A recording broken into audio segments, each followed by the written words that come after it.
بسم اللہ الرحمن الرحیم نحمدہ ونصلی علی رسولہ الکریم۔ عزیز طلبہ کرام، کلاس اردو ایسلو مجاز مرسل کے حوالے سے آپ سے مخاطب ہوں۔ جی بیٹا، آج ہمارا جو ٹاپک ہے، جو عنوان ہے اور جو ایسلو ہے وہ ہے مجاز مرسل۔ علم بیان کی جو 4 اقسام یا 4 ارکان تھی، ان میں سے پہلا رکن تشبیہ، دوسرا استعارہ اور تیسرا رکن مجاز مرسل ہے۔ آج ہم مجاز مرسل کے حوالے سے لیکچر دیں گے۔ آپ توجہ فرمائیے، انشاءاللہ آپ کو بہت فائدہ ہوگا۔ مجاز مرسل کسے کہتے ہیں؟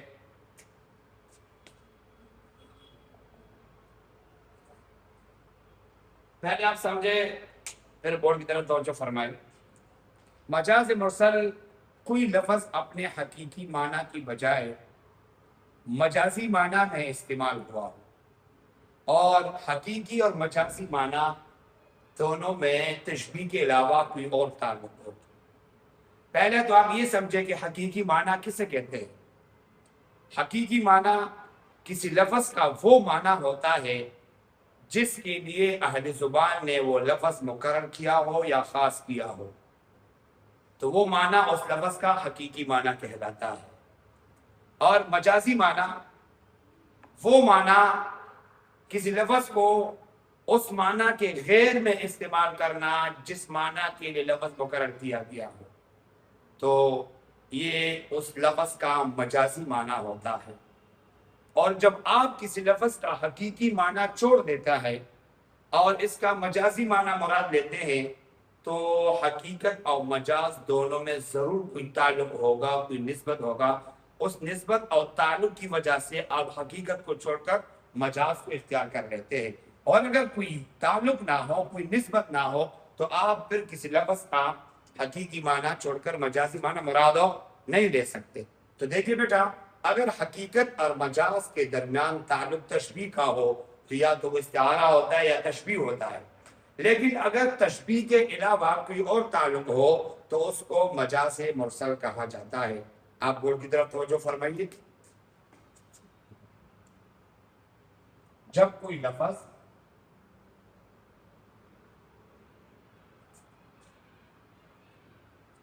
اپنے حقیقی معنی کی بجائے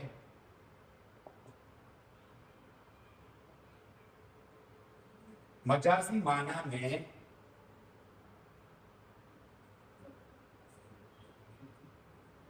استعمال ہوا ہو اور حقیقی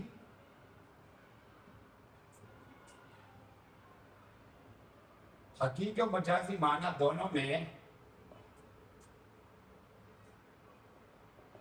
تشبیہ کے علاوہ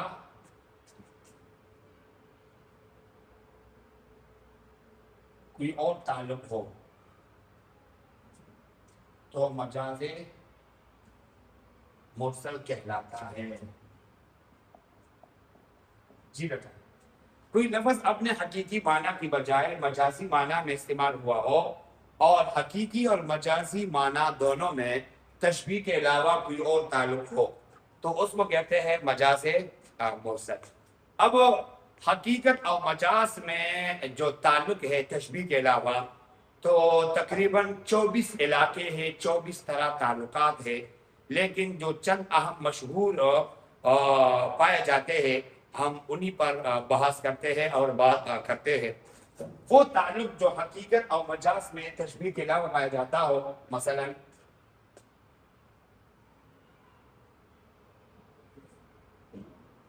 جز بول کر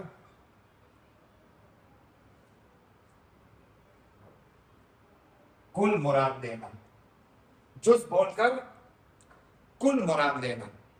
مثلا آپ جملے میں کسی بھی چیز کا ایک جز، ایک حصہ، ایک پارٹ کو ذکر کرتے ہیں، لیکن آپ کی مراد کیا ہے؟ وہ جز یا وہ پارٹ، وہ حصہ نہیں، بلکہ آپ کی مراد وہ پورا ہے۔ مثلا آپ لوگ کہیں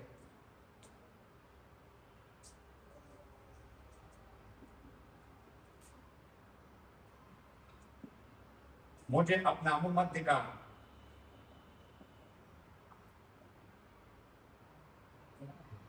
اپنا منہ مت دکھاؤ، تو یہ منہ جز ہے. لیکن جب بھی کوئی یہ جملہ استعمال کرتے ہیں، یہ لفظ کستا ہے، تو وہ جز یعنی منہ مراد نہیں لیتے، بلکہ وہ کل مراد لیتے. اس کا مطلب یہ ہے کہ آپ اپنا پورا جسم، اپنی پوری شکل مجھے مت دکھاؤ. سمجھ آ رہی بات؟ دوسرا، کل بول کر جز مراد لینا. کل بول کر جز مراد لینا. جیسے مثال سے آپ سمجھیں گے،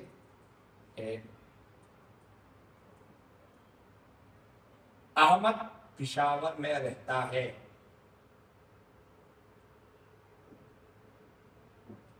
اب پشاور یہ کل ہے.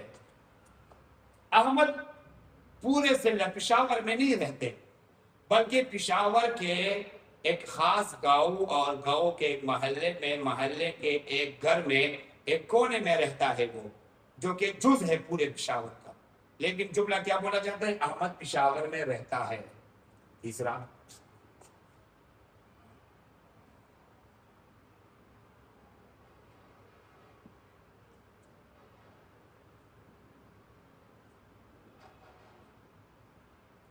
ظرف بول کر مظروف مراد لینا. ظرف برتن کو کہا جاتا ہے، مظروف جو چیز برتن میں ہوتا ہے تو اس کو کیا کہتے ہیں؟ مظروف. مثلا مثال دے دیے،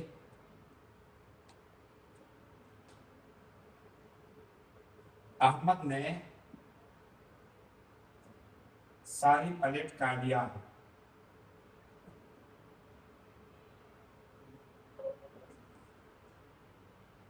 اب احمد نے پلیٹ جو ظرف ہے وہ نہیں کھایا، بلکہ پلیٹ کے اندر جو چیز ہوتی ہے، جو کھانا ہوتا ہے، احمد نے اسی کو کھا دیا. ذکر ظرف کا مراد مظروف ہے. آگے اس کا الٹ دیکھیے،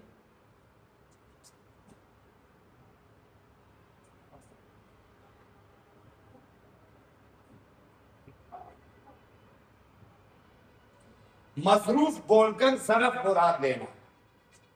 مظروف بول کر ظرف مراد لینا.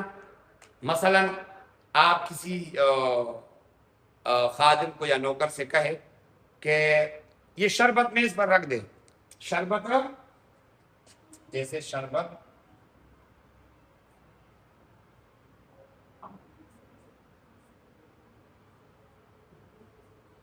تو شربت مصروف ہے، لیکن آپ کی مراد یہ نہیں ہے کہ آپ شربت کو میز پر رکھ دیجیے. نہیں، مطلب جو شربت ہے آپ اسے جو ہے نا بہا دے یا ڈیل دے اور میز پر رکھ دے، نہیں، بلکہ آپ کی مراد کیا ہے؟ وہ شربت کا جگ یا گلاس وغیرہ میز پر رکھ دے. آگے بس سب. اگلا،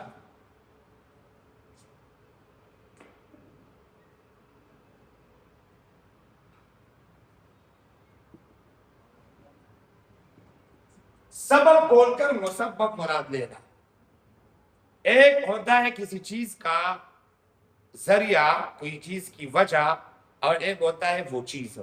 جو ذریعہ وسیلہ ہوتا ہے اس کو سبب کہتے ہیں، اور جو آپ کو مقصود تک صحیح کراتا ہے آپ کا، اور جو چیز ہوتی ہے، جو مقصد ہوتا ہے، اس کو مسبب کہا جاتا ہے. مثلا آپ یوں کہیے، شاہ جہان نے تاج محل بنایا.